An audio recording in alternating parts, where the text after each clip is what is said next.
उम्मती के लिए उम्र भर अल्लाह अल्लाह अश्क अपना बहाए नबी सल्लल्लाहु अलैहि वसल्लम।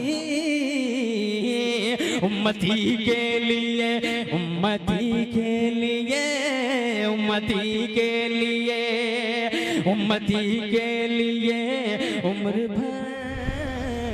मैं एक दरख्वास्त करना चाह रहा हूँ। मदरसा हाजा के जिम्मेदारान वो स्टेज छोड़कर नीचे बैठे हुए हैं कुर्सियों पर। सदर मदरसा जनाब हाजी गुल साहब, नायब सदर हाजी सईद साहब, नायब सेक्रेटरी जनाब असर अली साहब, निगरान जनाब मास्टर शमीम साहब, मेम्बरान में जनाब हाजी साबिर साहब, रियाज भाई, गोल्डन भाई, ये तमाम लोगों को स्टेज पर आना चाहिए। ये तमाम लोग पीछे बैठे हुए हैं। मालूम नहीं कि शायर को या मुकर्रिर को या कारी को जेब ढीली करनी पड़ जाए, शायद इन डर से बैठे हुए हैं पैसे निकालने के। आप लोग उलमा के लिए और मदरसे के जिम्मेदार हैं। आप स्टेज की रौनक है और आप ही हजरत पीछे हैं। ये जलसे के लिए कामयाबी नहीं नाकामी का दर्जा बन जाएगी। मैं दरख्वास्त करता हूँ इन तमाम जिम्मेदारान से कि शायद आप मेरी आवाज पर लब्बैक कहकर इंशाअल्लाह रहमान जलसागाह के स्टेज पर तशरीफ लाएं ताकि जलसागाह में चार चांद लग जाए और हमारे लिए खुशनसीबी की बात होगी। अगर तकलीफ हो तो हम लोग आकर के उठा करके ले आएंगे इंशाअल्लाह। मुझे उम्मीद है कि तमाम हजरात आएंगे स्टेज पर। हम चाह रहे हैं कि आप हजरात की भी शक्ल और फोटो यूट्यूब और फेसबुक पर जो लाइव दिखाई जा रही है वो देख ली जाए कि आप ही हजरात हमारे जिम्मेदारान मदरसा हैं। माशाअल्लाह जनाब कारी फिरदौस अंजुम साहब बेहतरीन लबो लहजे के शायर, आप हजरात महसूस फरमा रहे थे। वक्त की नज़ाकत को देखते हुए अब मैं बिला ताखीर दरख्वास्त करता हूँ इमारत शरिया फुलवारी शरीफ पटना के काजी शरीयत all India Muslim personal law board के रुकन हजरत मौलाना मुफ्ती काजी वसी अहमद साहब काज़मी नायब काजी शरीयत इमारत शरिया फुलवारी शरीफ पटना से मैं बड़े अदब व एहतराम से दरख्वास्त करता हूँ हजरत तशरीफ लाए और अपने मवाइज़े हसना से हम सामीन को मुस्तफ़ीज़ फरमाएं।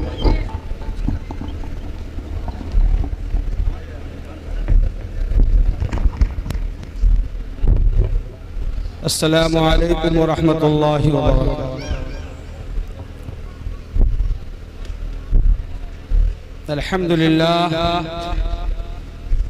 अल्हम्दुलिल्लाह नहमदुहु व नस्तईनुहु व नस्तगफिरुहु व नु'मिनु बिही व नतवक्कलु अलैहि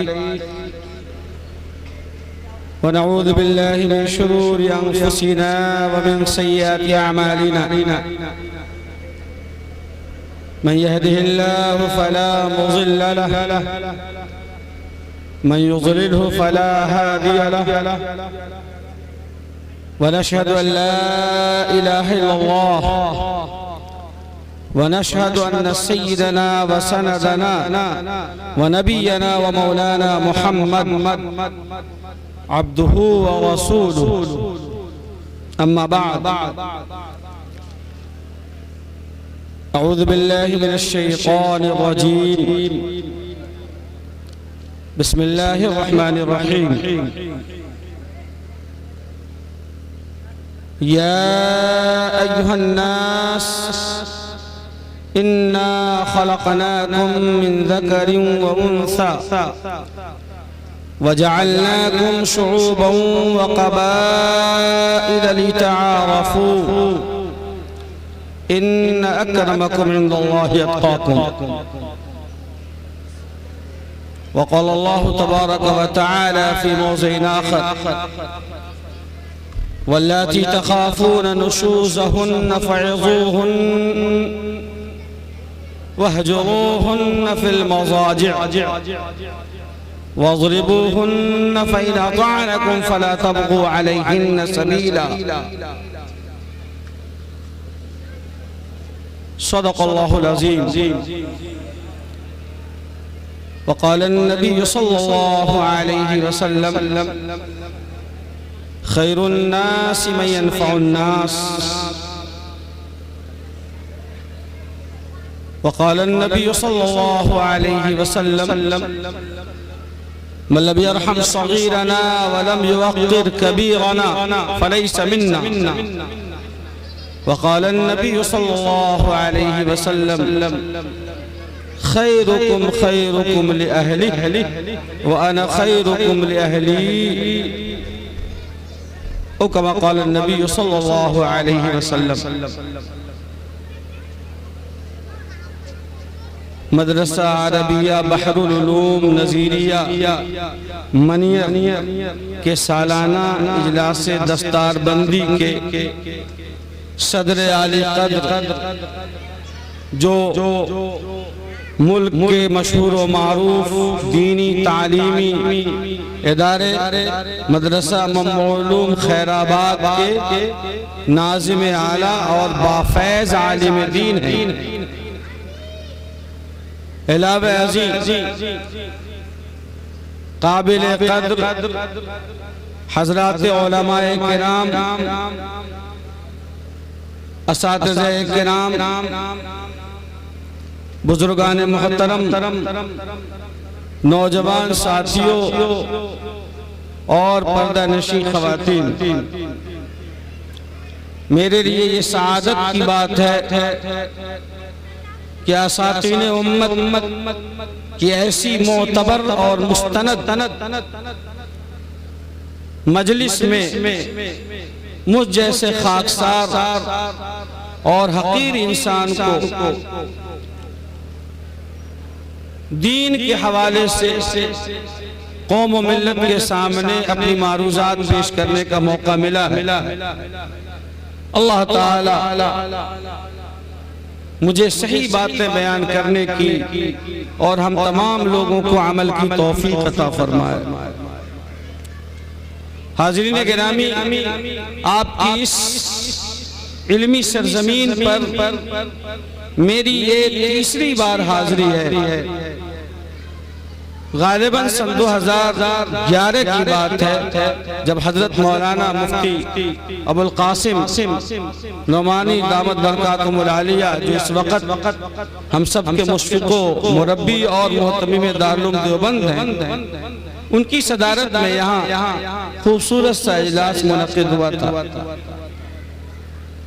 उसके बाद फिर क़यामे दारुल क़ज़ा के मौके पर हाज़री का शरफ हासिल हुआ और आज जनाब हज़रत मौलाना मुफ्ती काजी तबरेज़ आलम साहब भी इत्तेफाक से, जो कि ऑल इंडिया दारुल क़ज़ा कमेटी के ऑर्गेनाइज़र हैं और मजबूत फ़ाल ज़िम्मेदार हैं, वो दारुल क़ज़ा के ताल्लुक़ से मुआयने के लिए तशरीफ़ फरमा है।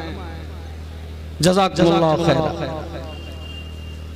और आज फिर हमारे अजीज़ मोहतरम मौलाना मुफ्ती अब्दुल्ला अदनान साहब, अल्लाह उनकी उम्र में बरकत अता फरमाए और आप मुंतज़मीन और जिम्मेदारान की मोहब्बत ने मुझे दोबारा यहाँ आने की सआदत नसीब फरमाई है। अल्लाह ताला आप सब अपनी शायान शान बेहतर से बेहतर बदला अता फरमाए, इस इदारे को कबूल फरमाए, इजलास को मुफीद और समर आवर बनाए, तलबा, असातिज़ा, मुआविनीन व मुखलिसीन और मुंतसिबीन को कबूल फरमाए। हाज़रीन गिरामी, आज के इस खूबसूरत इजलास से मुझे दो बातें अर्ज करनी है और मैंने यहाँ के अहबाब से दरियाफ्त किया हालात और मदरसे का जो जाए वक़ू और महल्ले वक़ू है, इस बात ने मुझे दो पैगाम देने का दाइया मेरे अंदर पैदा किया है। वो पहली बात तो ये है कि कुंवर महेंद्र सिंह बेदी ने कहा कि हम किसी दीन के हों कायले किरदार तो हैं, हम सना खाने शहे हैदरे कर्रार तो हैं, नाम लेवा है मोहम्मद के परिस्तार तो हैं, यानी मजबूर ब अहमद मुख्तार तो हैं। इश्क हो जाए किसी से कोई चारा तो नहीं, इश्क हो जाए किसी से कोई चारा तो नहीं, सिर्फ मुस्लिम का मोहम्मद पे इजारा तो नहीं। कुरान मुकद्दस ने जो बात कही है उसमें ग्लोबल आइडियोलॉजी और आफाकी नजरिया और पूरी दुनिया के बल्कि पूरी कायनात के जिन्नो बशर के लिए एक मुस्बत और पॉजिटिव पैगाम है, और वो ये है कि ऐ लोगों, हमने तुम सबको पैदा किया एक मर्द और एक औरत से। दुनियाए इंसानियत की विलादत और उसका शजरा और उसकी बुनियाद सिर्फ और सिर्फ सैयदना हजरत आदम अलैहिस्सलातु व तस्लीम और सैयदा हजरत हव्वा अलैहिस्सलाम पर जाकर खत्म होती है, और वहीं से उसकी बुनियाद है। पूरी मानवता, पूरी इंसानियत, सबको हमने एक मर्द और एक औरत से पैदा किया है। उसमें मुसलमान भी शामिल, हमारे हिंदू भाई भी शामिल, सिख भी शामिल, ईसाई भी शामिल, यहूदी भी, नसरानी भी, सारे के सारे सभी शामिल हैं। आगे कुरान ने कहा वजअलनाकुम शुऊबन व क़बाइल। अल्लाह के निजाम में कोई छुआछूत नहीं है, अल्लाह के निजाम में कोई ऊंच नीच नहीं है, अल्लाह के निजाम में कोई अपर क्लास और कोई लोअर क्लास और कोई फॉरवर्ड और कोई सवर्ण, कोई दलित, कोई महादलित, कुछ नहीं है। अल्लाह के निजाम में कोई अंसारी, कोई मंसूरी, कोई शेख, कोई सैयद, कोई खान, पठान, रायन, कुछ भी नहीं है।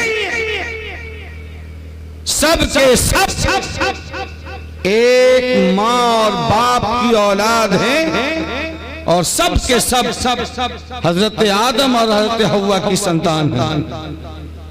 वजअलनाकुम शुऊबन व क़बाइल। ये आदमी बलिया का रहने वाला है, ये पटना का है, ये यूपी का है, ये गुजराती है, ये बंगाली है, ये बिहारी है, ये मराठी है, ये इलाके, ये कबीले, ये खानदान, ये शाखें, ये सब सिर्फ और सिर्फ इंट्रोडक्शन, तारुफ और शनाख्त के लिए बनाए गए। इलाके की वजह से, खानदान की वजह से, सरहद की वजह से, रंग की वजह से, नस्ल की वजह से, जबान की वजह से, दौलत की वजह से, कास्ट की वजह से, पेशे की वजह से कोई आदमी किसी से बड़ा या छोटा नहीं हो सकता, कोई बर्तरी हासिल नहीं होती है। इन्ना अकरमकुम इंदल्लाहि अत्काकुम।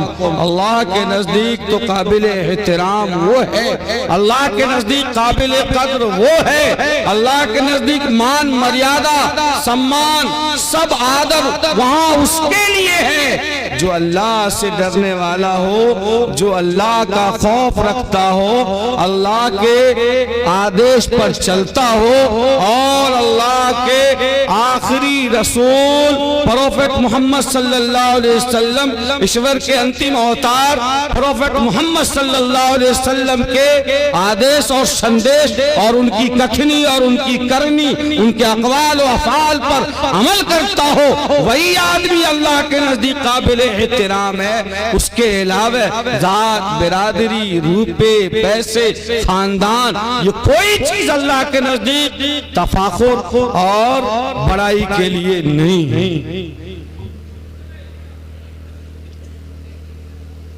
इस्लाम ने इंसानियत का जो दर्श दिया है और मानवता के लिए जो मार्गदर्शन पेश किया है, दुनिया में और तारीख इंसानियत में आप मिसाल ढूंढ के रह जाएंगे, मिसाल नहीं मिलेगी।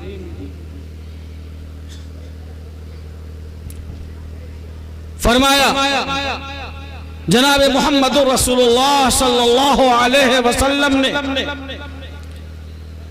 खैरुन्नास मन यनफउन्नास, सबसे अच्छा आदमी वो है जो आम लोगों को फायदा पहुंचाए। प्रोफेट मोहम्मद सल्लल्लाहु अलैहि वसल्लम ने ये नहीं कहा कि सबसे अच्छा आदमी वो है जो मुसलमानों को फायदा पहुंचाए।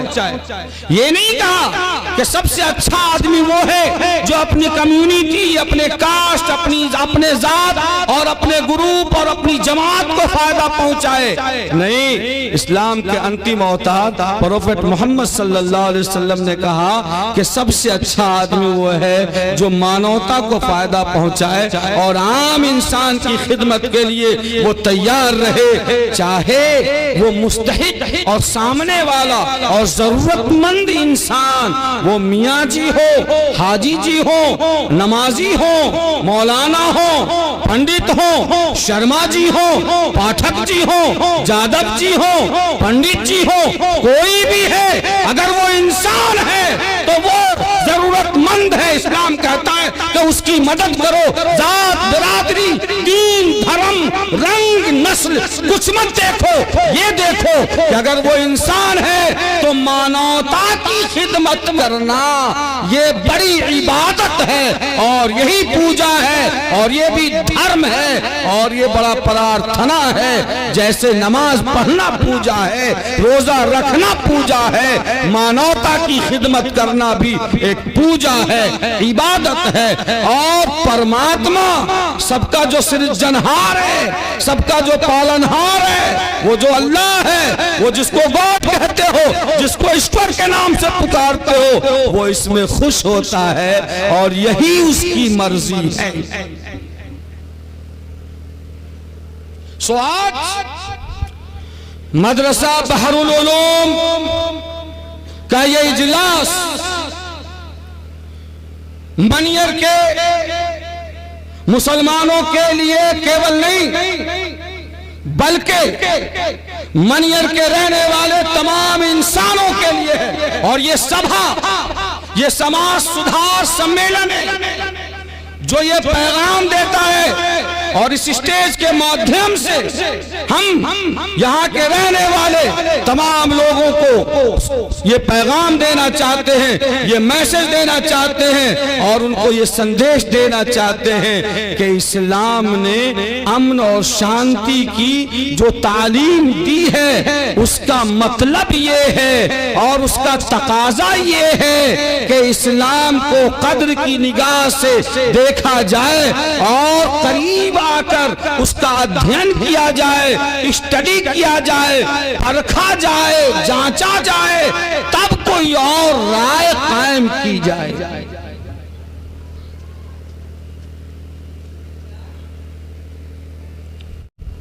हमने ये कब कहा कि कुरान सिर्फ हमारा है? न पहले कहा, न अभी कहते हैं और न कोई मुसलमान ये बात कहने की जुर्रत कर सकता है। इसलिए खुद अल्लाह रब्बुल इज्जत ने, खालिक़े कायनात ने खुद अपनी किताब और पवित्र कुरान में कहा है, शहर रमज़ान अल्लज़ी उन्ज़िल फ़ीहिल कुरान हुदल लिन्नास व बय्यिनातिन मिनल हुदा वल फुरक़ान। कि ये कुरान केवल मियाँ जी के लिए नहीं है, सिर्फ मुसलमानों के लिए ही नहीं है, हाँ मुसलमानों के लिए भी है।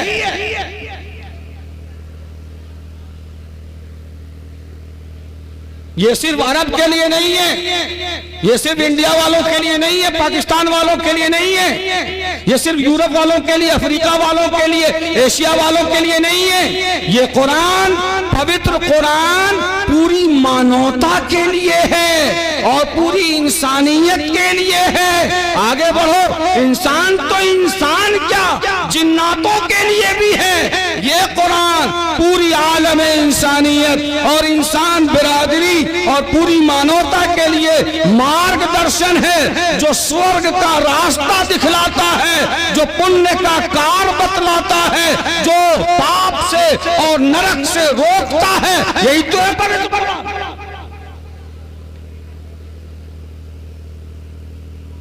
आइए पढ़िए, अध्ययन कीजिए। भाई जितना उस पर हमारा हक है, शर्मा जी आपका भी है, पासवान जी आपका भी है, माफ कीजिएगा। हमने कभी नहीं कहा कि कुरान सिर्फ हमारा है। कुरान आपका भी है, पवित्र कुरान हमारा भी है। देखिए उसको। क्या आप ये कह सकते हैं कि पवित्र गीता सिर्फ हमारी किताब है, हमारा ही ग्रंथ है, हम ही पढ़ेंगे, कोई और नहीं पढ़ेगा? अगर आप कहते हो तो कहते हो, लेकिन हम तो नहीं कहते।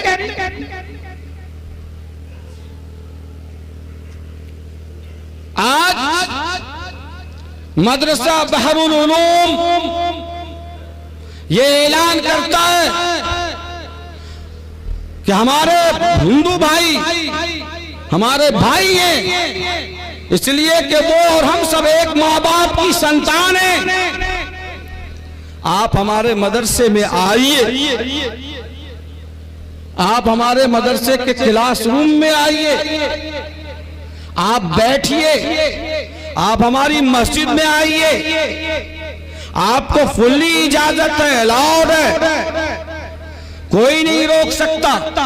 आप बैठिए, आप सुनिए कि हमारा इमाम, हमारा मौलवी क्या तकरीर कर रहा है, उसका वार्ता क्या होता है, वो क्या वक्तव्य में कहता है, उसको देखिए। हम ये नहीं कहते कि आप नमाज पढ़िए, बिल्कुल नहीं कह सकते, आपकी मर्जी है, लेकिन आपकी मर्जी हो तो आइए, सुनिए, देखिए, ताकि जब आप मदरसे में आएंगे, मस्जिद में आएंगे, हमारे इमाम की बात सुनेंगे, हमारे मौलवी की बात सुनेंगे कि वो अपने बच्चों को क्या पढ़ा रहे हैं, वो पवित्र कुरान में क्या कहते हैं, क्या वो मानवता का सबक और पाठ पढ़ाते हैं या नहीं, क्या वो मानवता का मार्गदर्शन बताते हैं या नहीं। आप सुनिए, आपका खुद ब खुद ईमान बढ़ेगा, आपका दिल साफ होगा, आप बिलीव करेंगे और फायदा ये होगा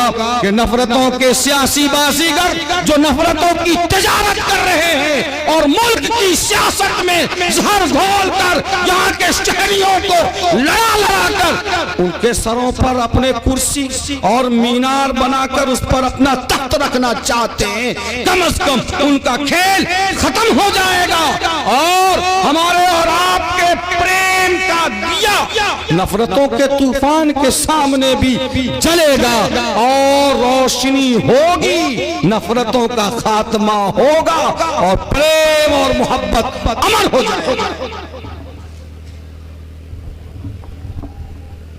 आज इस इजलास और इस सभा का एक बड़ा संदेश ये भी है जो मैं इस वक्त आपके सामने अपना विचार आपके सामने प्रकट कर रहा हूं, इसको समझिए और गौर कीजिए।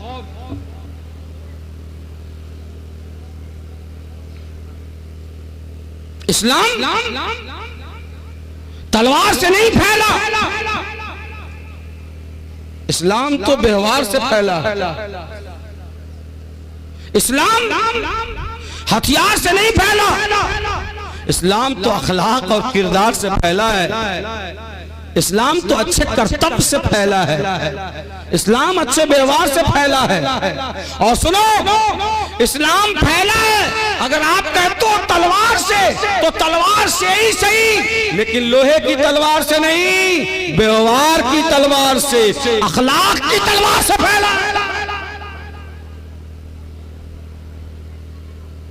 खैरुन्नास मन यनफउन्नास,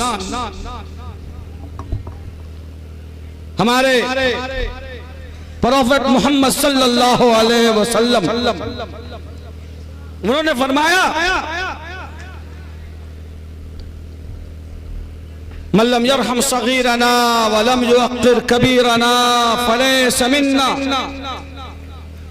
जिस समाज में बड़ों का आदर न हो, जिस समाज में बड़ों का सम्मान न हो, जिस समाज में बड़ों का मान न हो, जिस समाज में अपने बाप के उम्र के आदमी को बाप का दर्जा न दिया जाए, चचा के उम्र के आदमी को चचा का दर्जा न दिया जाए, दादा के उम्र के आदमी को दादा का मान और सम्मान न दिया जाए, जिस समाज में अपने बेटे की उम्र को बेटे का प्यार न दिया जाए, जिस समाज में छोटे पर दिया दृष्टि न की जाए, जिस समाज में छोटे पर रहम करम न किया जाए, वो मुस्लिम समाज नहीं हो सकता, वो मुस्लिम मुआशरा नहीं हो सकता।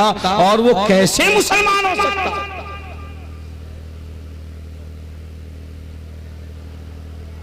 उसमें ये नहीं कहा कि वो मुसलमान जिसका एहतराम और सम्मान किया जाए वो हाजी साहब हो, इमाम साहब हो, हमारे खानदान का हो, तभी करेंगे। नहीं, मल्लम यरहम सगीरना, ये जो लफ्ज इस्तेमाल हुआ है मन, इसका मफहूम होता है जो भी हो कोई समाज में, मुस्लिम चाहे वो गैर मुस्लिम हो, कोई भी इंसान है, इंसानियत और मानवतों की बुनियाद पर इस्लाम ये कहता है कि उसका एहतराम किया जाए। ऐसे समाज और ऐसे मुआशरा और ऐसे सोसाइटी की तश्कील और ऐसे सोसाइटी को परवान चढ़ाता है इस्लाम। इस वक्त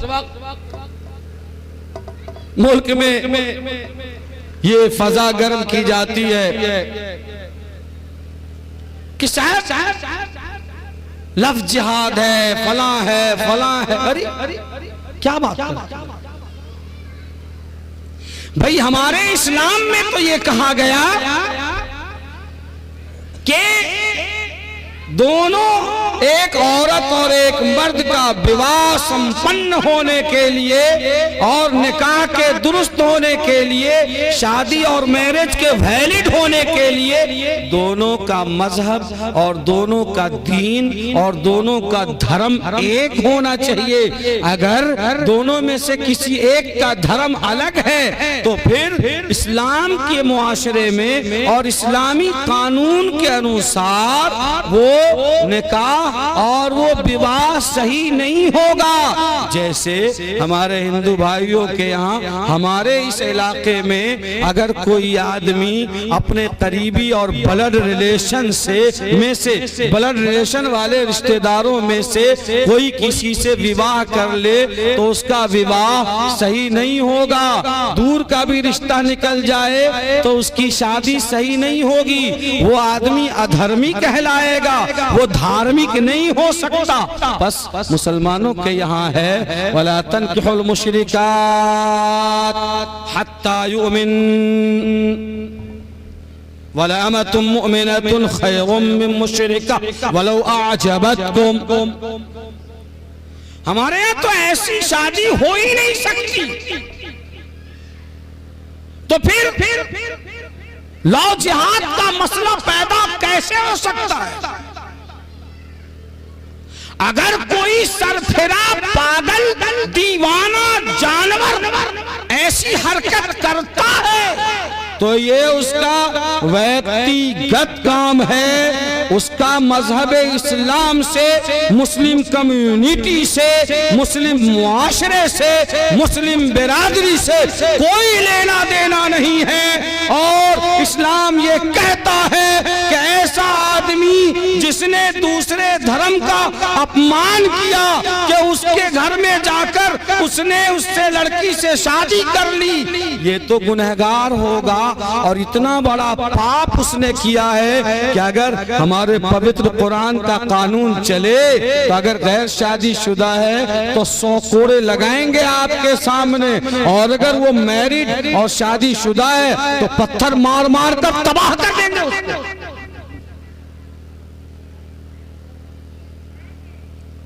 समझिए इन बातों को।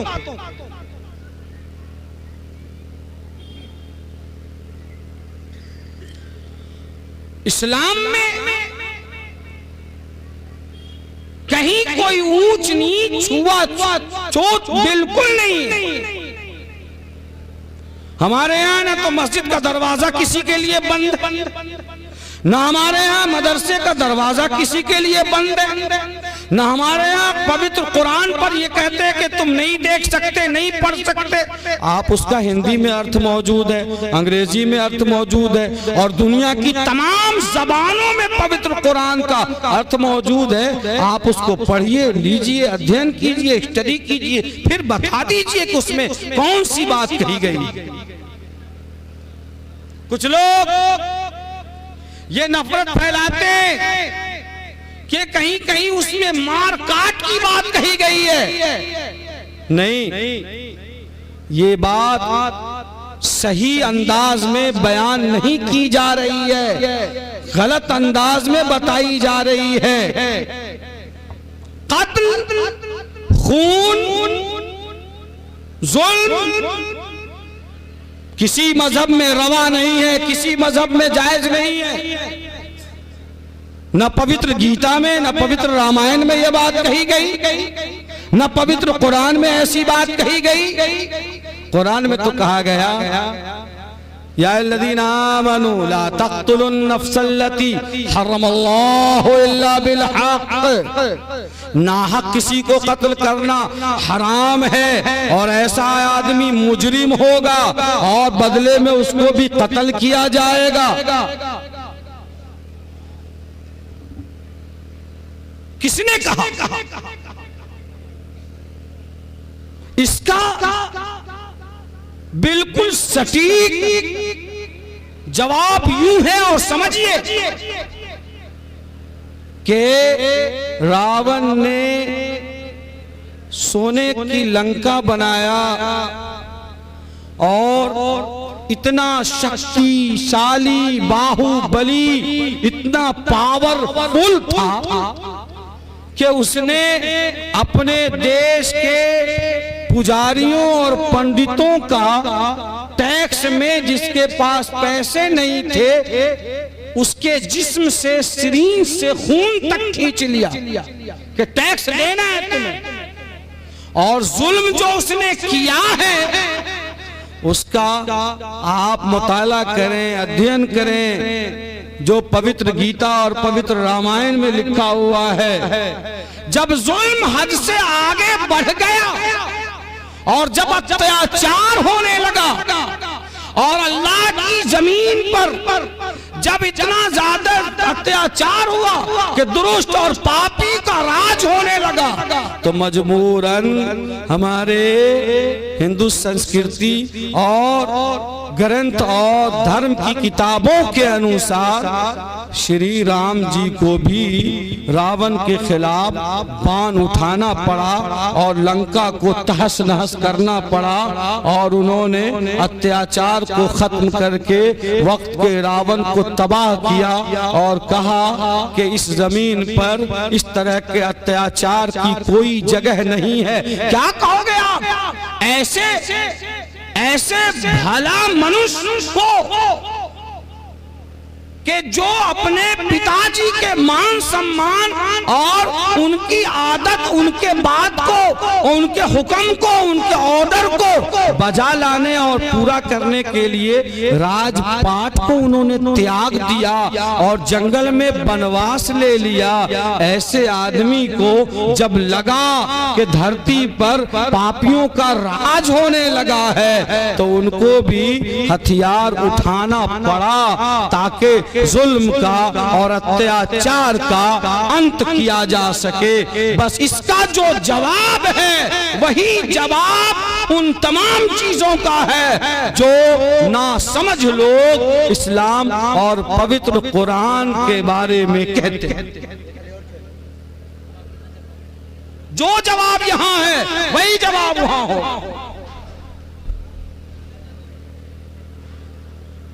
मेरे दोस्तों और मेरे साथियों, मैंने कहा कि धर्म निभाओ और धर्म निभाने का मतलब यह है कि इंसानियत और मानवता ये भी एक पूजा है। और देखिए प्रोफेट मोहम्मद सल्लल्लाहु अलैहि वसल्लम ने हमें क्या संदेश दिया है और उन्होंने हमारे लिए कौन सा मार्गदर्शन छोड़ा है, वो देखिए कि मक्का मुकर्रमा से जनाब मोहम्मदुर रसूलुल्लाह सल्लल्लाहु अलैहि वसल्लम को मजबूरन हिजरत करना पड़ा और उनके साथ सहाबा किराम को दीन और ईमान बचाने के लिए मक्का से मदीना आना पड़ा। उन्होंने मक्का में किसी का कोई माल नहीं चुराया था, किसी पर कोई जुल्म नहीं किया था, किसी का माल नहीं दबाया था, बल्कि मक्का वालों ने तो सारे चौधरियों ने और तमाम सरदारों ने बैक जबान कहा था कि आप सादिक हैं, आप अमीन हैं। पूरा बचपना और पूरी जवानी हमारी आंखों के सामने है। हमने आपकी जात में, हमने आपकी शख्सियत में जर्रा बराबर कोई खोट तक नहीं पाया है। आप साफ हैं, पाक हैं, पवित्र हैं, लेकिन बस एक खता पे के शेवा है मेरा हक गोई, बस एक खता पे के शेवा है मेरा हक गोई, सलीब ताक में जिंदा मेरी तलाश में है। जनाब मोहम्मद रसूलुल्लाह सल्लल्लाहु अलैहि वसल्लम को अपना वतन छोड़कर मक्का से मदीना आना पड़ा। जब यहाँ आए तो मक्का में कहत पड़ गया। गौर से सुनना और याद करो, मैं नौजवान साथियों से कहता हूं कि आप अपने दिमाग में इसको बिठाइए। मक्का से मदीना आए, मक्का मुकर्रमा में कहत पड़ गया, बारिश बंद, जानवर तड़प कर गिरने लगे, लोग परेशान हो गए, पानी के लाले पड़ने लगे, जान के लाले पड़ने लगे थे। फिर मक्का के सरदारान की एक जमात मदीना मुनव्वरा आई और उन्होंने प्रोफेट मोहम्मद सल्लल्लाहु अलैहि वसल्लम से जाकर गुहार लगाई, उनसे मिन्नत और समाजत और विनती करके कहने लगे कि आप अपने रब से, आप अपने अल्लाह से दुआ कर दीजिए कि हमारे शहर में बारिश हो जाए, इसलिए कि अब हमारे जानवर मरने लगे हैं और हमारे बच्चे बिलकने और तड़पने लगे हैं, जान के लाले पड़ने लगे हैं, आप बारिश के लिए दुआ करें। मेरे दोस्तों, जिन लोगों ने मुहम्मदुर रसूलुल्लाह सल्लल्लाहु अलैहि वसल्लम को अपने वतन से निकलने पर मजबूर किया था, अकल ये कहती है, मिजाज में ये बात आती है, दिमाग ये कहता है, सियासत का भी यही तकाजा है कि ऐसे लोगों को तबाह बर्बाद हो जाना चाहिए और ऐसे लोगों के बर्बादी में खुशी होनी चाहिए। लेकिन कुर्बान चाहिए जनाब मोहम्मद रसूलुल्लाह सल्लल्लाहु अलैहि वसल्लम पर, वो तो रहमतुल लिल आलमीन थे, वो तो रहमतुल लिल आलमीन है। अल्लाह ने फरमाया वमा अरसलनाका इल्ला रहमतल लिल आलमीन, आप पूरी कायनात के लिए रहमत बनकर आए हैं, आप मर्सीफुल हैं, ऑल द ऑल यूनिवर्स, पूरी कायनात के लिए आप नबी रहमत बनाकर भेजे गए हैं। आप सल्लल्लाहु अलैहि वसल्लम का प्यार देखिए, मोहब्बत देखिए। उन्होंने मक्का वालों के लिए जो दुश्मन थे, जो जान के पीछे पड़े हुए थे, उनके लिए दुआए रहमत की और कहा कि या रब्बल आलमीन, मक्का के लोग परेशान हैं और वो तेरे बंदे हैं मौला, वो तेरी मखलूक हैं और तू खालिक है। या रब्बल आलमीन, उन पर रहमत की बारिश बरसा। जनाब मोहम्मद रसूलुल्लाह सल्लल्लाहु अलैहि वसल्लम ने न सिर्फ ये कि मक्का वालों के लिए बारिश की दुआ की, बल्कि मदीने में चंदा किया और चंदा करके रिलीफ का माल इकट्ठा किया और उन्हीं चौधरियों के जरिए मक्का भिजवाया ताकि जरूरतमंदों को पानी और दाना तकसीम किया जा सके और उनकी जान बचाई जा सके।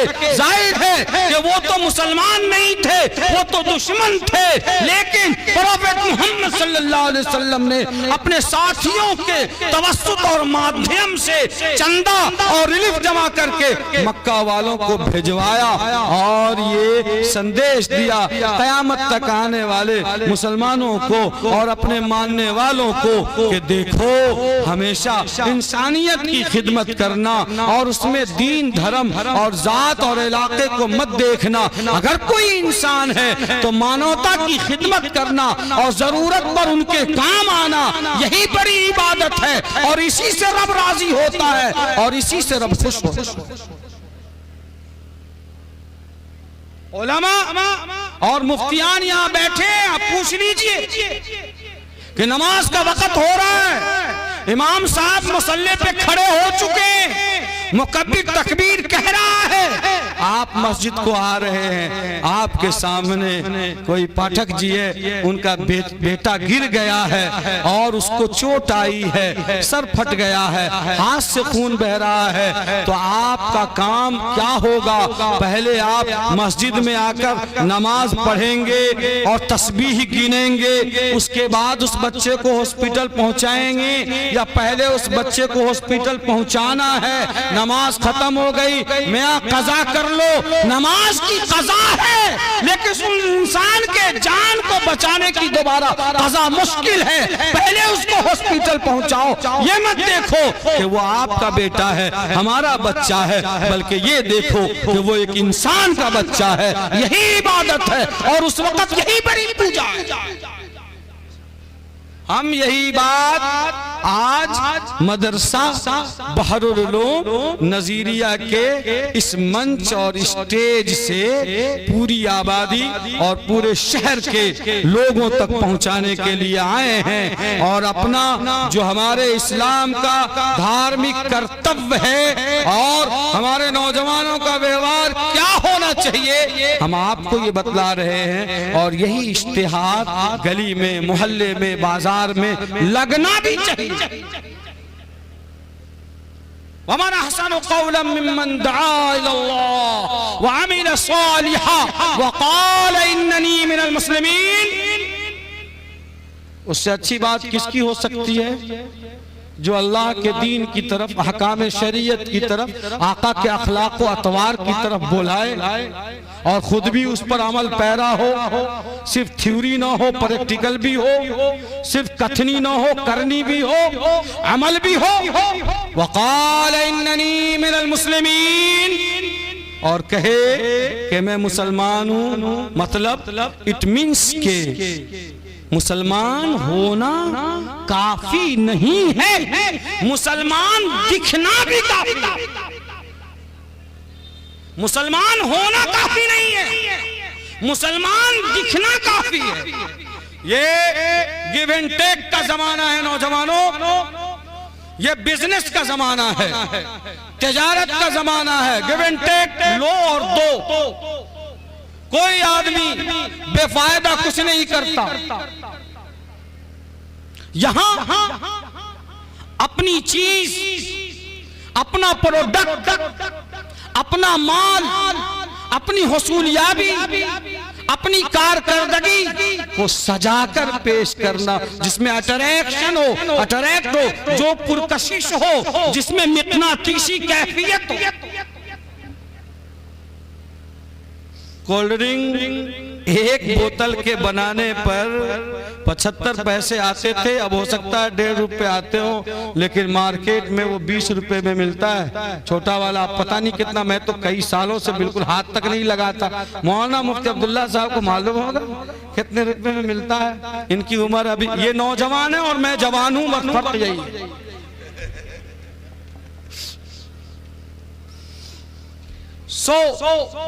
लेकिन उसके इश्तिहार पर इतने खर्चे हैं कि हमारे हाथ में आने तक वो 20 रुपए का बन गया। बच्चा पैदा होता है, आई वांट कोल्ड ड्रिंक, मुझे कोल्ड ड्रिंक चाहिए। ये बच्चे से हम लोग जब पढ़ के दारुल से फारिग हुए तो कोल्ड ड्रिंक किसको कहते थे? देवबंद में 1 रुपए का कंचा मिलता था 97-96 में। है वक्त वक्त की बात। इस्लाम बहुत अच्छा है, उसके अखलाक व अतवार, उसके किरदार, उसके पैगामात, उसके संदेश बहुत आला। इंसानियत की तारीख में उसका कोई जोड़ नहीं, लेकिन हमारे पास अच्छा से अच्छा कपड़ा है और हमने दुकान का शटर गिरा रखा है। रहे अच्छा से अच्छा माल भला से आपके, हमको तो जो बगल में दिख रहा है वो बिक रहा। हजरत का इल्म बहुत आला है, यहाँ हजरत किसको पढ़ाते ही नहीं। रहे आपका इल्म आला, हमें तो मुफ्ती अब्दुल्ला ही कान साहब से फायदा हो रहा, हम उसी से पढ़ लेते हैं। जाहिर है कि नहीं भाई? भाई आप अपना माल दिखलाओगे नहीं तो कोई लेगा? कोई नहीं लेगा। इस वक्त हमारी मिसाल उस दवा फरोश जैसी है जो दवा फरोश मनियर के इस गली में आया और वो पुकार रहा है कि आओ आओ, मेरे पास जो दवा है वो फोड़ा फुंसी और हर तरह के जख्म और आबले और छाले के लिए रामबान है। जब एक खुराक लगाओगे, खाओगे और सारा फोड़ा फुंसी आबले छाले सब के सब खत्म हो जाएंगे। मोहल्ले की औरतें, हम आप सब दौड़कर गली में आ गए कि भाई अब वो भी दवा मुफ्त में, पुड़िया लो पुड़िया लो पुड़िया लो। वो मूंगफली की तरह दवा बेच रहा है, सब लोग दौड़ के आए, भाई ऐसी दवा है तो ले लो एक खुराक। जब करीब गए तो दवा फरोश और दवा बेचने वाले के जिस्म पर देखा तो 1-2 नहीं सैकड़ों छाले पड़े हुए हैं। तो कोई भी आदमी दवा खरीदेगा उससे? अरे बोलो भाई, सब भाग गए। अरे भाई दवा सही है, ले लो भाई, दवा अच्छी है, मेरी बात मान ले भैया। अरे इतनी अच्छी दवा थी तो एक खुराक क्यों नहीं खा लिया? इतनी अच्छी दवा थी तो एक खुराक अपने ऊपर इस्तेमाल कर लेता। तेरे ऊपर जो सैकड़ों छाले पड़े हुए हैं, कम से कम वो तो ठीक हो जाते। सारे लोग भाग गए और यूं ही वो बकता हुआ चिल्लाता हुआ हमारी आबादी से चला गया और किसी ने उसकी एक खुराक दवा तक नहीं खरीदी। है मेरे नौजवान दोस्तों, मेरे भाइयों, मेरे अजीजों, आप पढ़े लिखे लोग हैं, आप ज़ीशूर और बाशूर हैं, आप उम्मत दावत हैं, हम सब उम्मत दावत हैं। इस वक्त पूरी दुनिया में हमारी मिसाल उसी दवा फरोश की तरह है कि वाक़तन हमारे एक हाथ में कुरान है और दूसरे हाथ में आका का फरमान है। खुदा की कसम, हर तरह के अमराज, जिस्मानी, रूहानी, मुआशरती, समाजी, इक्तिसादी, माशी, तमाम बीमारियों का इसमें इलाज मौजूद है। हम सही कह रहे हैं, दवा सही है, वाक़तन सही है। जिन कौमों ने इस्तेमाल किया वो कौम आसमान की बुलंदियों पे जाके परचम लहरा रही है। जिस कौम ने जिस अंदाज से इसको पढ़ा, जिस कौम ने जिस अंदाज से इसका स्टडी किया,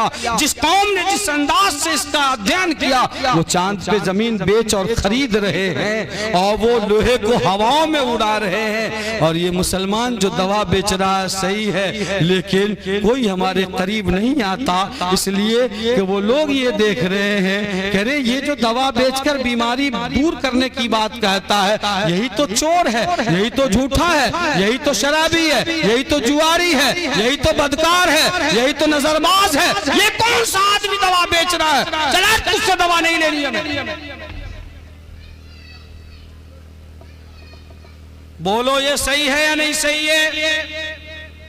इसलिए हमारा नौजवान इस्लाम का इश्तिहार बने, बाजारों में गलियों में वो झूठ नहीं बोलेगा, वो झूठ नहीं बोलेगा। झूठ बोलना गुनाह कबीरा है, झूठ बोलना तबाहकारी का जरिया है। वो गीबत नहीं करेगा, वो ज़िना से सख्त तरीन, उससे भी बढ़कर जुर्म है। वो फ्रॉडिंग नहीं करेगा, मुसलमान है, वो मिलावट नहीं करेगा, वो पानी में दूध में पानी मिलाकर नहीं बेचेगा, वो गोल मिर्च में पपीते के बीज को मिलाकर नहीं बेचेगा, वो लाल मिर्च में ईंट पीस कर नहीं मिलाएगा, वो फटे कपड़े को अच्छे थान में रखकर नहीं बेचेगा। मनगश्शना फलैस मिन्ना, जो हमको धोखा दे वो मुसलमान नहीं हो सकता। मनगश्शा फलैस मिन्ना, जो मिलावट करे, फ्रॉडिंग करे, मक्कारी करे, झूठा मक्कार मुसलमान नहीं हो सकता। हम इस्लाम का इश्तिहार बने। ये हमारे भाई जो हमारे पड़ोस में रहते हैं कि हमारे शर्मा जी के मकान से छत से जो पानी गिरता है वो हाजी साहब के आंगन से बहता है, और मदरसे के छत का जो पानी गिरता है वो बगल में जादव जी के घर के पीछे से गुजर रहा है, उनके नाले से गुजर रहा है। हम इसी देश में, इसी संस्कृति में, इसी माहौल में रहते हैं कि जब हम अपने दुकान की शटर खोलते हैं तब हमारा एक भाई हमारे दुकान से होकर अपनी दुकान में जाता है। हम ऐसे देश में और ऐसी सरजमीन में रहते हैं, इसलिए अपने अखलाक, अपने कर्तव्य को अगर अच्छा करेंगे तो जब इस मुल्क में सचिन तेंदुलकर जैसा खिलाड़ी अगर लगातार 2-3 शतक मार दे तो लोग कहते हैं कि ये तो भगवान हो गया, उसकी आरती उतारते हैं। जब कोई अच्छा एक्टर अच्छी एक्टिंग कर दे तो लोग उसको कहते हैं कि ये भगवान का स्वरूप है, उसकी आरती उतारते हैं। ऐ मुस्लिम नौजवानों, अगर हमने अच्छे व्यवहार और अच्छे कर्तव्य और अच्छे अखलाक का इजहार किया तो वही हमारा बगल का बिरादरान वतन जो गैर मुस्लिम भाई है वो कहेगा कि ये आम इंसान नहीं है, ये तो भगवान का वरदान है जो हमारे लिए भगवान के रूप में प्रकट हुआ।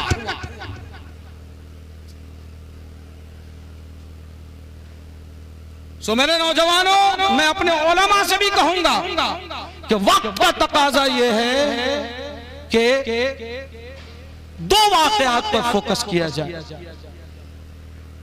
एक तो हल्फुल फजूल का जो किस्सा है और एक मीसाक़े मदीना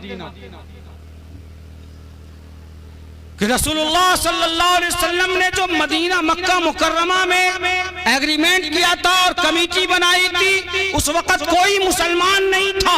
नबूवत से पहले हल्फुल फजूल का वाक़या पेश आया था। वो किसकी मदद के लिए? क्या मुसलमान की मदद के लिए? नो, उस वक्त तो कोई मुसलमान था ही नहीं। आपने तो इंसान की मदद के लिए एक कमेटी बनाई थी कि अगर कोई ताकतवर किसी पर जुल्म करेगा तो उसका हाथ पकड़ को मरोड़ दो ताकि समाज से जुल्म को खत्म किया जा सके।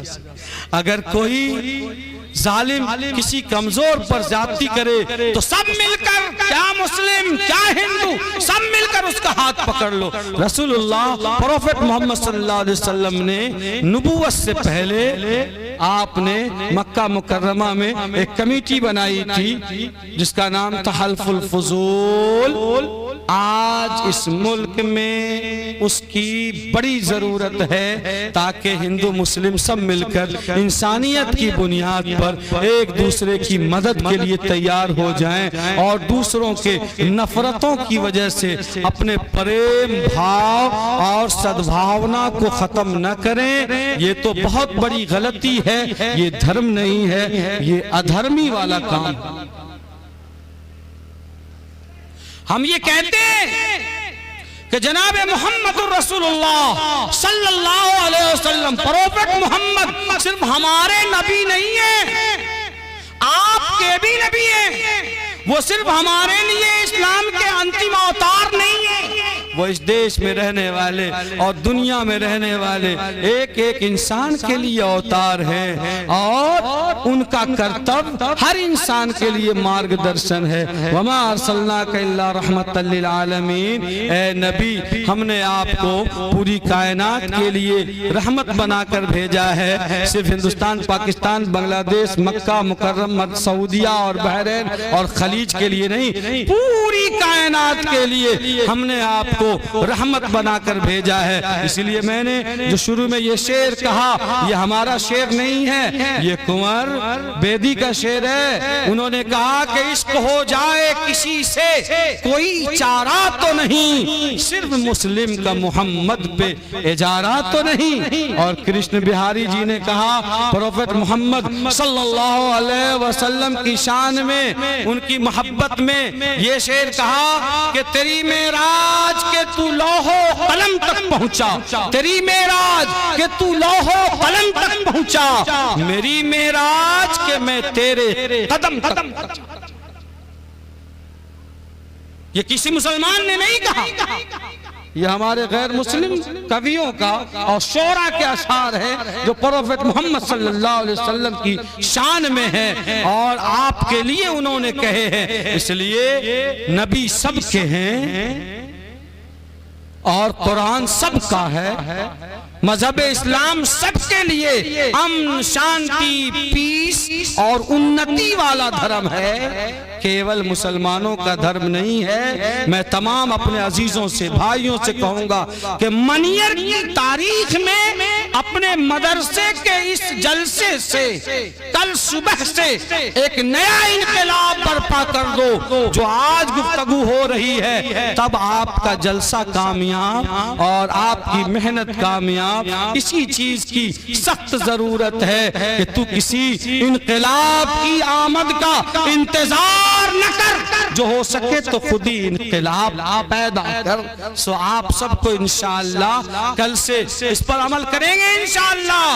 हम झुके, हम बढ़े, हम मिले, यही इस्लाम का उसूल है और यही इस्लामी अखलाक और यही इस्लामी किरदार का आला नमूना है। मैंने अर्ज किया था जनाब सदर मुहतरम की इजाजत से कि मैं दो बातें अर्ज करूंगा आपकी खिदमत में। मैंने अपने वक्त को ज़हनी तौर पे बांटा और एक गुजारिश और पैगाम मैंने जल्दी जल्दी आपकी खिदमत में अर्ज कर दिया।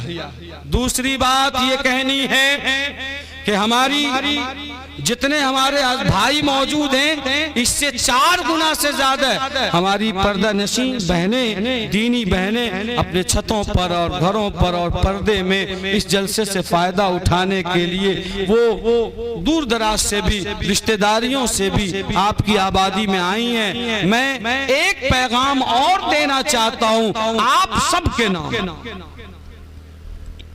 और वो ये है कि इस कायनात की तामीर और तश्कील में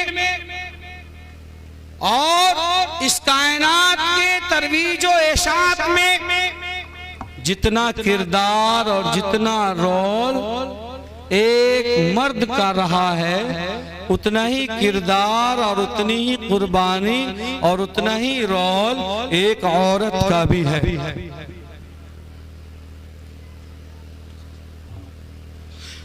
निज़ामे आलम की बका के लिए और तवालुद व तनासुल के सिलसिला को कायम रखने के लिए तन्हा सैयदना आदम अलैहिस्सलाम काफी नहीं थे। अल्लाह ने हजरत हव्वा अलैहिस्सलाम को भी बतौर लाइफ पार्टनर और शरीक हयात के पैदा वमिन आयातिही अन खलक़ लकुम मिन अनफुसिकुम अज़वाजन लितस्कुनू इलैहा व जअल बैनकुम मवद्दतन व रहमह। अल्लाह की निशानियों में से एक निशानी ये है कि अल्लाह ने तुम्ही में से तुम्हारे लिए जोड़े को पैदा किया ताकि तुम सुकून हासिल कर सको, और अल्लाह ने बनाया तुम्हारे दरमियान मोहब्बत और एक दूसरे के लिए हमदर्दी का जज्बा अपने विल पावर से। पता चला कि औरत और मर्द दोनों एक दूसरे की जरूरत है। औरत और मर्द दोनों एक दूसरे की जरूरत है। जैसे एक मर्द एक औरत एक मर्द के बगैर नामुकम्मल है, नाकिस है, वैसे ही एक मर्द भी एक औरत के बगैर नामुकम्मल है, नाकिस। दोनों एक दूसरे की जरूरत।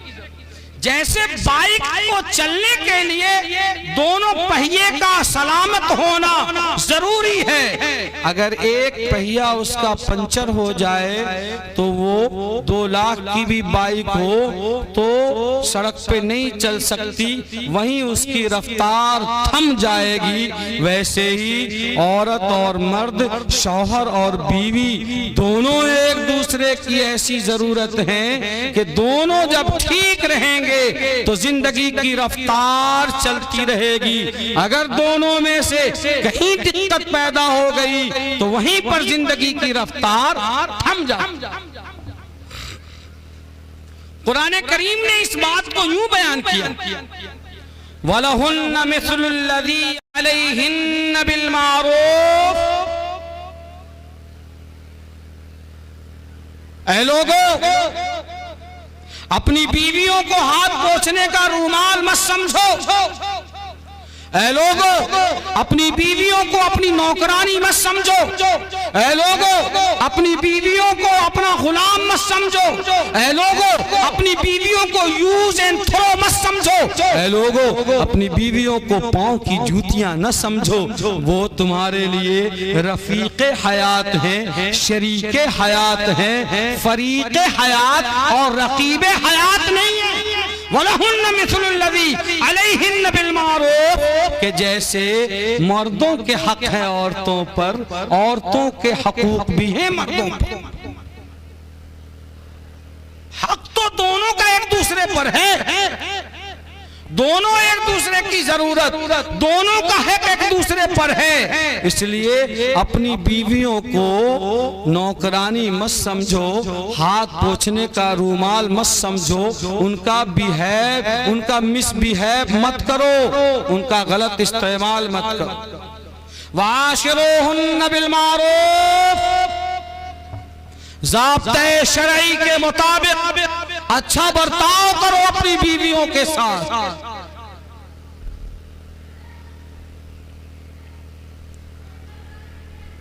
जुल्म ज़्यादती मत करो।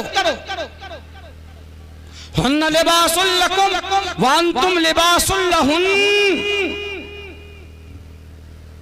तुम्हारी बीवियां तुम्हारे लिए लिबास की हैसियत रखती हैं और तुम उनके लिए लिबास की हैसियत रखते हो। जैसे लिबास पर्दा पोशी के लिए काम आता है और ऐब को छुपाता है, पर्दों को ऐब पर पर्दा डालता है, वैसे ही बीवी की जिम्मेदारी है कि शौहर के ऐब पर पर्दा डाले और घर की बात को चार दीवारी से बाहर न ले जाए। और वैसे ही शौहर की जिम्मेदारी है कि बीवी की कमी और कोताही पर पर्दा डाले और उसकी बात को दोस्तों और यारों में और अहबाब में और खानदान में शेयर न करे, चार दीवारी से बाहर न ले जाए। हुन्ना लिबासुल लकुम व अंतुम लिबासुल लहुन्ना, दोनों एक दूसरे के लिए लिबास हैं, तो दोनों को एक दूसरे की पर्दा पोशी करनी चाहिए।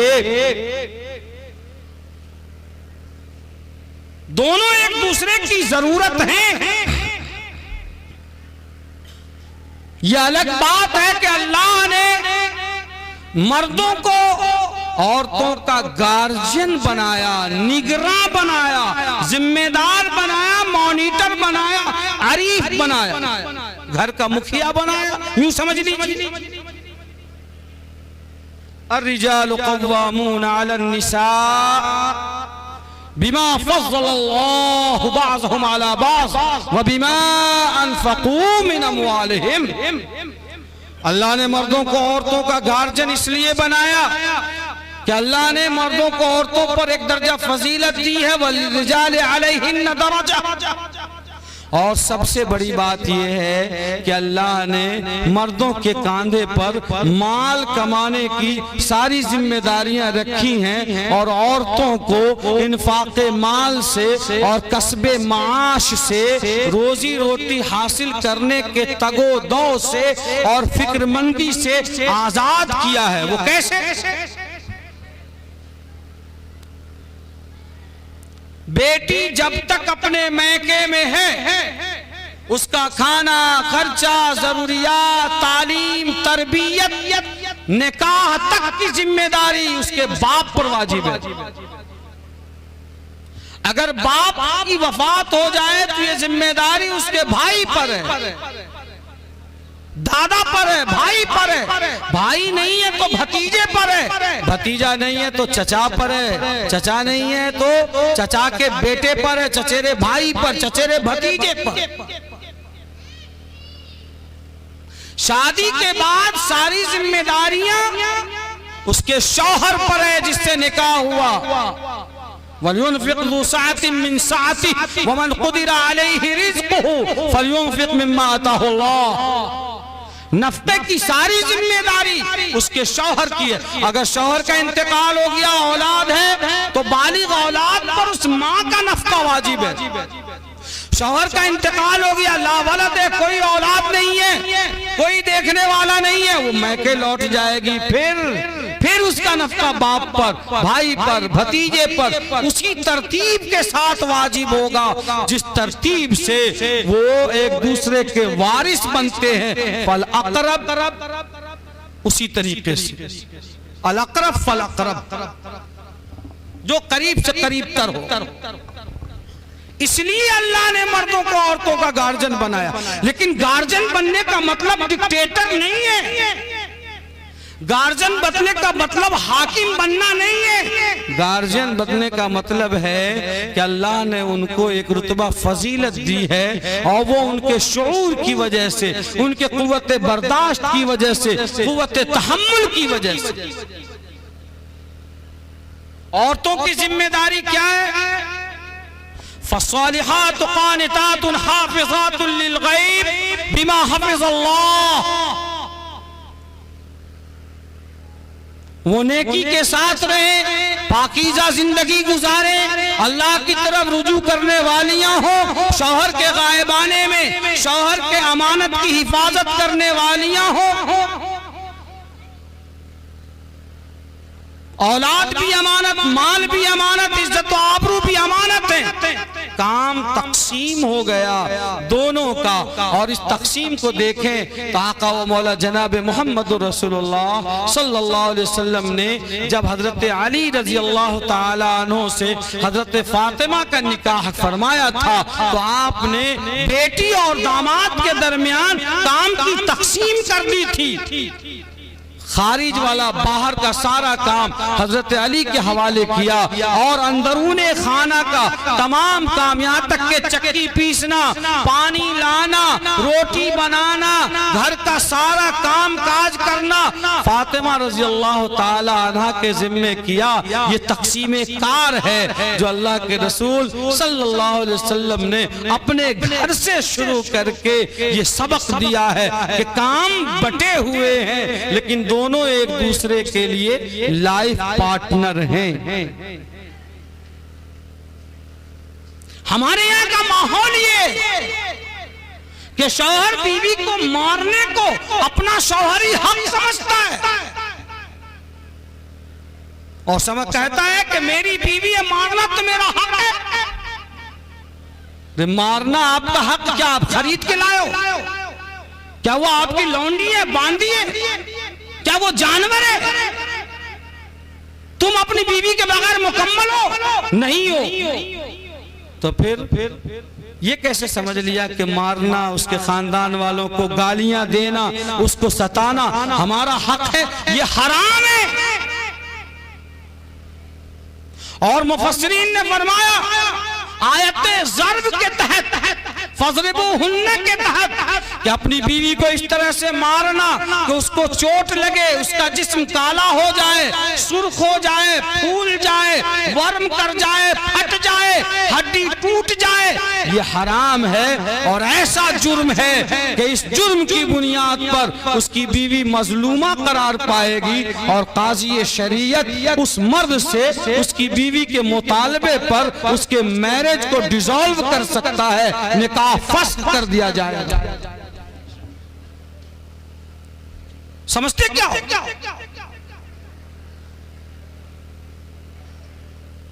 हुजूर ने कुरान करीम ने फरमाया इन्ना मिन अज़वाजिकुम व औलादिकुम अदुव्वल लकुम फहज़रूहुम।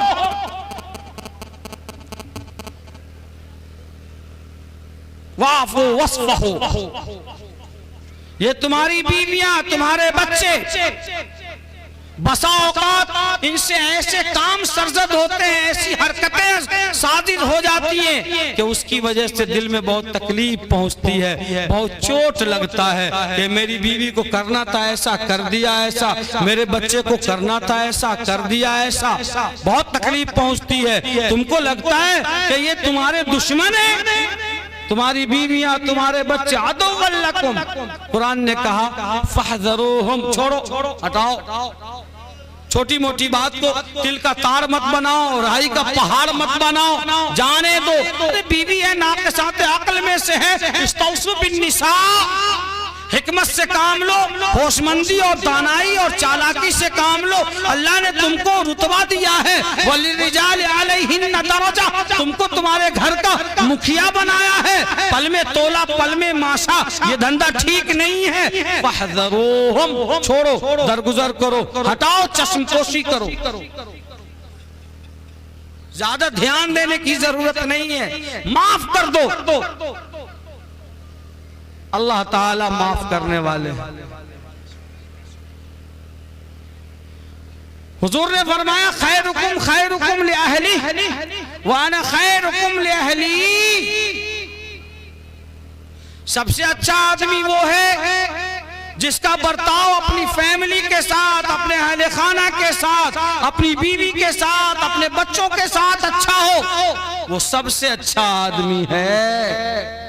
ऐसा ना हो कि चौक पर तो लंबी लंबी डींगे मारता है, चाय खाने में ईरान तुरान और पूरे हिंदुस्तान की बात करता है, बड़ा नेता बना घूम रहा है, बड़ा बघाड़ रहा है, और घर जाते प्लेट और प्याला और फेंकना और साग में शोरबा ढूंढता है। और अगर दाल में ज्यादा नमक हो गया तो उसके लिए बिगड़ रहा है, अगर सालन उसके तबीयत के मुआफिक नहीं आया तो गालम गुलूज कर रहा है। ये अच्छा आदमी नहीं हो सकता। आका की जबान में जो कसौटी बयान की है और जो पैमाना दिया है, जो मापदंड रखा है, वो ये है खैरुकुम खैरुकुम लिअहली व अना खैरुकुम लिअहली, कि सबसे अच्छा आदमी वो है जो अपनी फैमिली की नजर में अच्छा। ये हुजूर ने मर्दों के लिए फरमाया, औरतों के लिए फरमाया कि औरतें भी कम नहीं हैं, आ जाती हैं अगर जिद पर तो बैक वक्त बोल देती है कि एक बाप का जना है तो तलाक देके देख। मैं जमीनी बात इसलिए करता हूं कि मैं पेशे से काजी हूं, तो मैं समझता हूं। हाँ? और मैं अपने भाइयों से कहूं कि देखो, आप औरतों में झुंझलाहट, नाज और नखरे का होना, पल में तोला पल में माशा। 25 साल शादी को हो गए, अगर ईद पर अच्छा कपड़ा उसके मिजाज के मुताबिक अगर कलर नहीं आया, वो सीधा उठा के बोलेंगी कि जब से इस घर में आई हूं कभी अच्छा कपड़ा नहीं मिला। 25 साल के कपड़े गए आपके रसातल में, उसका कोई रिटर्निंग नहीं। 40 साल हो गए, नानी बन गई, दादी बन गई, मिजाज के खिलाफ बात हुई, वो कह देंगी जब से मैं इस घर में आई हूँ कभी एक अच्छी बात को हमारे कान को सुनने को नहीं मिली, अब कब मिलेगी कब्र में जाने के बाद। ये एक उनका मिजाज है। इस मिजाज पर अफसुर्दा होना, इस मिजाज पर मुस्तरिब होना, इस मिजाज पर नाराज होना, ये मर्दों की शान नहीं है। ये नखरे, टूट कर प्यार करना, टूट कर चाहना, पल में तोला पल में माशा, पल में कुछ पल में कुछ, पल में रूठना पल में मानना, अल्लाह ने फितरी तौर पर औरतों में ये रखा है और यही औरतों का हुस्न है, यही औरतों का हुस्न है। अगर ये जज्बा न हो तो फिर वो मैके से आ गई रुखसत होकर ससुराल में, और ससुराल वालों के लिए जान क्यों गंवा रही है। अगर ये जज्बा ना हो तो सख्त सर्दी की रातों में अपने बच्चे की जरूरियात को पूरा करने के लिए वो गर्म बिस्तर से उठती है। क्या उसको सर्दी नहीं लगती? क्या वो इंसान नहीं है? क्या वो हाथ नहीं धुलती? क्या वो खाना नहीं बनाती? हम तो वजू करने में कांपते रहते हैं, वो तो सारे कपड़े धो डालती हैं। अगर थोड़ा सा सूरज ने आंख खोला तो छतों पे कपड़ों का अंबार लगा रहता है सर्दियों में। आखिर किसने ये किया है? आप तो अपनी लुंगी और अपनी बनियान भी नहीं धुलते हो। क्या वो इंसान नहीं है? क्या वो मशीन है? यही वो नखरा है जो उसको इस दर्जा मोहब्बत पे उभारता है कि वो अपने मियाँ को अपने हाथों से अपना कपड़ा भी धुलते हुए गवारा नहीं कर सकती, और वो कहती है कि आपके कपड़े मैं धुलूंगी। ये इतनी बड़ी बात है जो वाकईतन उसके जन्नती होने के लिए काफी है। कभी सोचकर तो देखिए, औरतों के नखरे ये उनका हुस्न है।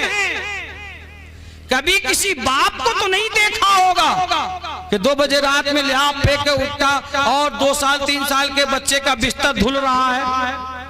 शायद सैकड़े में एक आध आदमी हो, मनियर में मिल सकता है, पटने में मुझे नहीं मिला।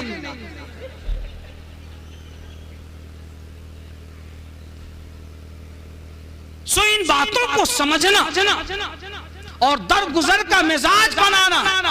आका व मौला जनाब मोहम्मद रसूलुल्लाह सल्लल्लाहु अलैहि वसल्लम की खिदमत में एक सहाबी आए और वो कहने लगे, या रसूल अल्लाह, मैं एक शिकायत लेके आया हूँ। क्या शिकायत? फरमाने लगे कि मेरी बीवी बहुत बक बक करती है। जब बाजार से आता हूँ तब 4 बात सुनाती है, दुकान से आता हूँ 4 बात सुनाती है। मुझे तो परेशान करके रख दिया। फी लिसान निदा या रसूल अल्लाह, उसकी जबान कैंची की तरह खच खच चलती है। फी लिसान निदा, उसका तर्जमा बहुत चलती है। मैं आजिज हो गया हूं, अगर आप इजाजत दें तो मैं 2-4 रपट खींच के दूं जरा उससे। कुर्बान जाइए, आका व मौला जनाब मोहम्मद रसूलुल्लाह सल्लल्लाहु अलैहि वसल्लम ने बड़े प्यार से इरशाद फरमाया कि सुनो, बीवी मारने की चीज नहीं है। और एक दूसरी हदीस में फरमाया कि तुम्हें शर्म नहीं आती कि बीवी पे हाथ उठाते हो और फिर उसी के पास जाते हो? बेगैरत हो तुम। शर्म नहीं आती? हाथ भी उठाते हो फिर उसी के पास जाते हो, कितने बेगैरत हो। ये अंदाज है हदीस शरीफ का, और यही अंदाज है मोहसिन इंसानियत सल्लल्लाहु अलैहि वसल्लम का। फरमाया कि सुनो, बीवी मारने की चीज नहीं है। तो फरमाया, या रसूलल्लाह, फिर मैं क्या करूं? मेरी जिंदगी तो जहन्नम बन चुकी है। रात की नींद, दिन का सुकून सब हराम है। बहुत बोलती है ना। तो कहा कि अगर तुम्हें लगता है कि अब निबाह नहीं होने वाला है तो फिर रिश्ते निकाह को खत्म कर लो, लेकिन मारने की इजाजत नहीं।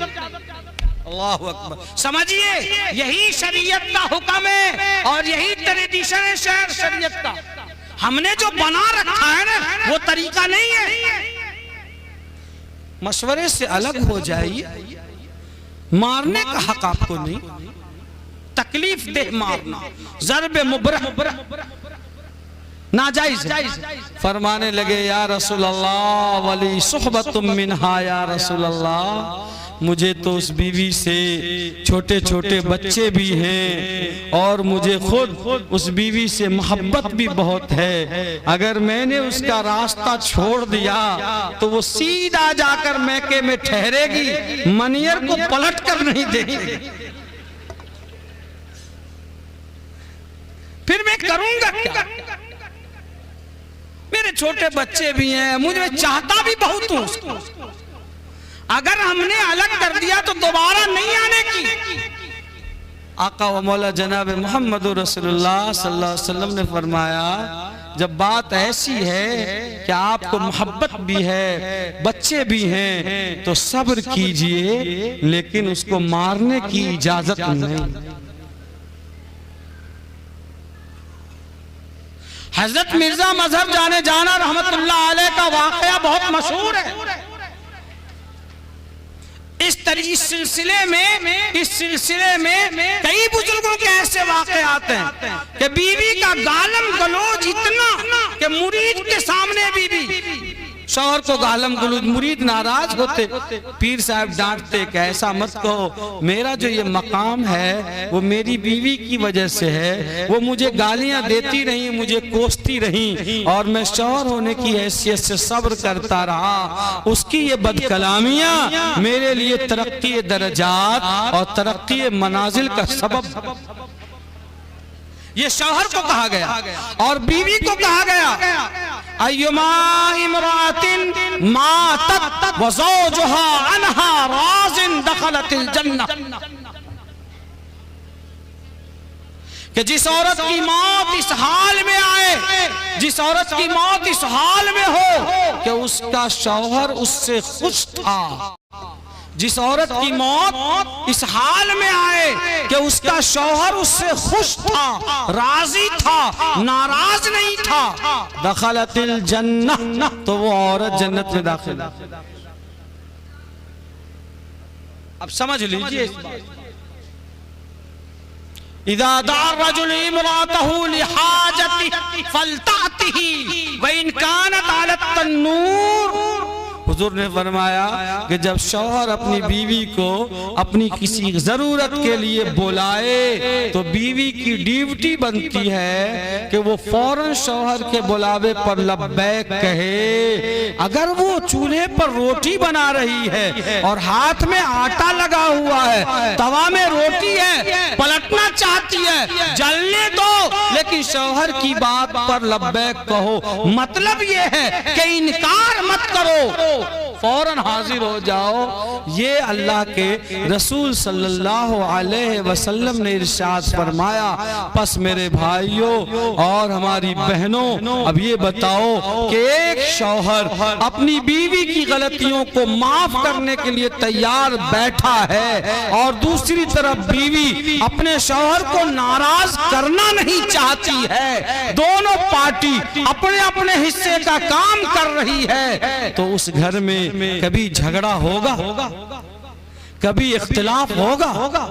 क्या वो घर जन्नत निशान बनेगा या नहीं बनेगा? क्या शौहर और बीवी की जिंदगी में खुशगवारी आएगी या नहीं आएगी?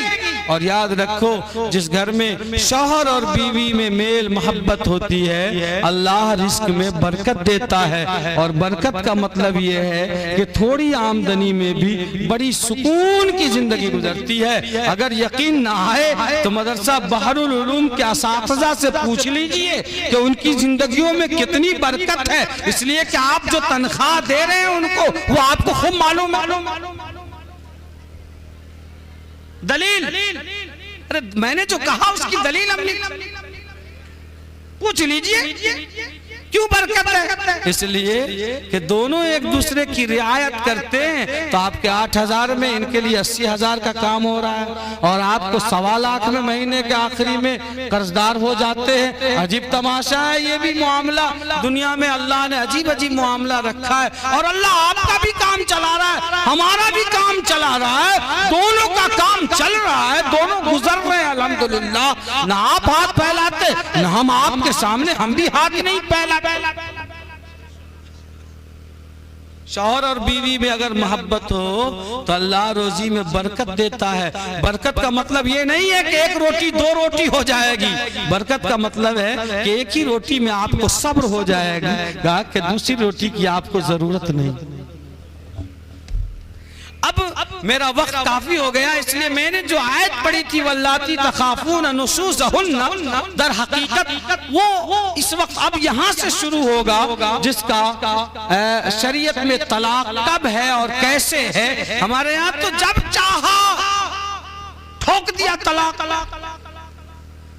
भाई तलाक एक जरूरत है जो बवक़्ते जरूरत बक़द्रे जरूरत है। तलाक शरीयत में ग़िज़ा नहीं है, दवा। जुमला याद रखिए, तलाक इस्लामी शरीयत में ग़िज़ा नहीं है, भात रोटी की तरह खाओ, वो दवा है। और दवा का इस्तेमाल बक़द्रे जरूरत बवक़्ते जरूरत। क्या बोला हमने? जोर से बोलिए। बक़द्रे जरूरत बवक़्ते जरूरत। बस पूरे मसले की बुनियाद इसी पर है। और याद रखिए कि इस्लाम में तलाक की जो गुंजाइश रखी गई है वो इसलिए रखी गई है कि तलाक शरीयत में गरचे बहुत नापसंदीदा अमल है। अब गज़ुल मुबाहात इंदल्लाहि तलाक, के अल्लाह के नजदीक जायज कामों में, किए जाने वाले कामों में सबसे मबगूज़ और खराब काम तलाक। लेकिन नापसंद होने के बावजूद इसको गवारा किया गया है। जैसे आपने शानदार मकान बनाया, टाइल्स, मार्बल, सोफा, चकाचक, मकान में वॉशरूम नहीं बनाया इसलिए टॉयलेट गंदगी की जगह है, हमने लाखों लाख रुपए लगाए हैं और वो गंदगी की जगह मकान में क्यों बनाए भाई? वो मकान कामिल हुआ या नाकिस? अरे बोलिए, उसमें टॉयलेट नहीं है, बाथरूम नहीं है आपके मकान में, वो मकान अच्छा हुआ या मकान में कमी रह गई? कमी रह गई। क्यों भाई? टॉयलेट कोई अच्छी जगह है नहीं है, तो खराब जगह। लेकिन ये ऐसी जरूरत है जिसको गवारा करना पड़ेगा।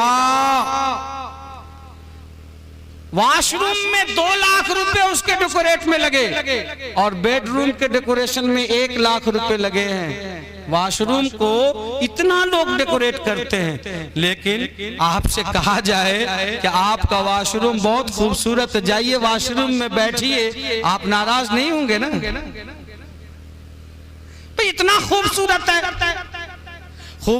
है, बहुत अच्छा है, लेकिन टॉयलेट में, वॉशरूम में लोग जाते हैं तो सिर्फ जरूरत के बकद्र ठहरते हैं, उसके अलावा कोई ठहरना उसमें पसंद नहीं करता। ऐ मेरे भाइयों, इस्लाम में तलाक की जो गुंजाइश है वो फौरन नहीं है, कई मराहिल के बाद है। बीवी को समझाना है, बिस्तर अलग करना है, उसकी मामूली तंबीह करनी है, आखिर में लड़की और लड़का दोनों के खानदान के सरकर्दा लोगों को, जिम्मेदारों को बैठ करके आपस में फहमाइश की कोशिश करनी है। 4 स्टेप्स हैं, 4 मराहिल के बाद भी मामला अगर काबू में न आए तब जाकर तलाक है, और वो भी सिर्फ और सिर्फ एक तलाक देनी है, वेट एंड वॉच करना है, सुधर गई तो इद्दत में लौटा लेना है। अतलाक मर्रतान फइमसाकुम बिमारूफ औ तसरीहुम बिहसान। और अगर एक तलाक देने के बावजूद वो औरत अपने आदत से बाज नहीं आ रही है, अड़ी हुई है, नाफरमानी पर जमी हुई है, तो खुद ब खुद छोड़ दीजिए। इद्दत गुजरने के बाद वो निकाह से जुदा हो जाएगी, इसलिए कि जब एक गोली से बुखार ठीक हो रहा है तो तीनों टैबलेट खाने की जरूरत नहीं है। अगर तीनों टैबलेट खा लिया आपने तो रिएक्शन आपको होगा, डॉक्टर की कोई गलती ना है। हमें इन चीजों को समझना चाहिए, और खानगी जिंदगी में हमें घरेलू और फैमिलियर लाइफ में शौहर और बीवी अगर दोनों एक दूसरे की रियायत करें तो इंशाअल्लाह हमारी जिंदगी खुशगवार हो सकती है। अल्लाह हम लोगों को समझने की तौफीक अता फरमाए। एक बात और मैं कहूं और उठूं, कह दूं, वो ये बात है कि इस मुल्क में मुसलमान मकान बनाता है, दुकान बनाता है, हर चीज के लिए बजट बना रहा है, लेकिन बदकिस्मती से हमारी कौम एजुकेशन के लिए और तालीम के लिए कोई बजट नहीं बना रही। इस मजमा में है कोई आदमी जो खड़ा होकर कहे कि इस साल 2023 में हमने तालीम के लिए ये बजट बनाया है कि अपने बच्चे के एजुकेशन पर इतना रुपया खर्च करना है? खड़े हो जाइए, कितने लोगों ने बनाया है? देख लीजिए, गिन लीजिए।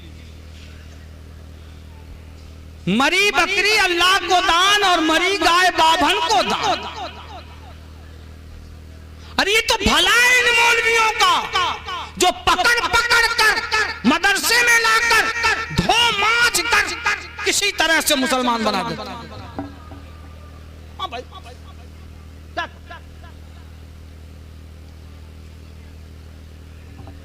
है। मुसलमानों, मोतबर और मुस्तनद स्टेज से मैं पैगाम दे रहा हूं, आप होश हवास में सुन लेना कि जैसे मदरसा बहरुल उलूम अपना काम कर रहा है और मसाजिद के लिए इमाम को सप्लाई करने के लिए और मदरसों में और फला और अल्लाह के दीन को बाकी रखने के लिए उलमा और हुफ़ाज़ को तैयार कर रहा है, और ये काम मिल्लत इस्लामिया पर फर्ज अलल किफ़ाया है। इसी तरह से अपने बच्चों को डॉक्टर बनाना, इंजीनियर बनाना, IAS और IPS बनाना, ये भी मुसलमानों पर फर्ज अलल किफाया है। याद रखो, इस मुल्क में अगर चाहते हो कि इज्जत के साथ जिंदगी गुजारो तो एजुकेशन के लिए बजट बनाना होगा और अपने बच्चों को उन कुर्सियों पर बिठाना होगा जहां पर बैठकर कौमों की तकदीरों के फैसले लिखे जाते हैं। है मुसलमानों, तुमने सिर्फ टीचर की नौकरी को समझ लिया कि यही हमारा तुर्रे इम्तियाज है, यही बड़ी चीज है। अरे तू ही नादा चंद कलियों पर कनात कर गया, तू ही नादा चंद कलियों पर कनात कर गया, वरना गुलशन में इलाजे तंगी दामा भी है। टारगेट करो कि आने वाले 10 सालों में मनियर में इंशाअल्लाह SP भी बनेगा, कलेक्टर भी बनेगा। बोलो इंशाअल्लाह। हिम्मत नहीं है, हिम्मत नहीं। देखो, अरे कोशिश करो, आज़म करो, इरादा करो। IIT का इंजीनियर बनेगा, नीट कंप्लीट करेंगे हमारे बच्चे, डॉक्टर्स बनेंगे, जैसे हाफिज बन रहे हैं, जैसे आलिम बन रहे हैं, तब जाकर ये समाज तरक्की याफ्ता होगा। कॉम्पिटिटिव एजुकेशन में भी हमारे बच्चों को आगे जाना करेंगे इंशाअल्लाह। अच्छा सुनिए आप, मैंने 2 घंटे से तकरीर की आपके सामने, मैंने एक बार भी हाथ उठवाया आपसे।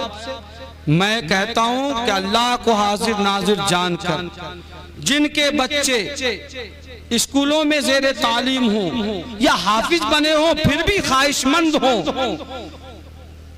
वो ईमानदारी के साथ उठाएंगे हाथ कि हम अपने बच्चे को आला तालीम दिलाएंगे, कम से हम सब्र नहीं करेंगे। एक टुकड़े 2 टुकड़े में कुछ नहीं होने वाला। तोप के लिए अप्लाई करो, अगर गन का लाइसेंस चाहिए तो खाली गन के लिए अप्लाई करोगे तो पटाखा भी नहीं मिलेगा। अरे सितारों से आगे जहां और भी हैं, अभी इश्क के इम्तिहान और भी हैं। चांद पे जमीन खरीदने की तमन्ना करो तो मनियर में 2 धूर जमीन मिल जाएगी। कौन लोग हैं जो हाथ उठाए? वही जो ईमानदारी के साथ कि अपने बच्चों को आला तालीम दिलाएंगे इंशाअल्लाह। 10 साल का टारगेट करो आप। और जैसे मैं जज़ाकुमुल्लाह, मैं 2011 में आया था, एक दफा और आया था। जब मैं दोबारा आऊं तो मेरे कानों को ये मुजदा और खुशखबरी मिले कि वाक़तन मनियर में भी एक IAS हुआ है, एक IPS हुआ है, एक SDO बना है, एक CO बना है, एक BDO बना है, एक बड़ा डॉक्टर बना है। जैसे बहलूम से काम हो रहा है, हर फील्ड में काम होना चाहिए। इसलिए तालीमी बजट बनाइए, दियारे इश्क में अपना मकाम पैदा कर, नया जमाना नए सुबह शाम पैदा कर। तेरा तरीक अमीरी नहीं फकीरी है, खुदी न बेच गरीबी में नाम पैदा कर। खुदा अगर दिले फितरत शनास दे तुझको, सुकूत लालो गुल से कलाम पैदा कर। वाखिर दावाना अनिल हम्दुलिल्लाहि रब्बिल आलमीन। शुक्रन जज़ाकुमुल्लाह।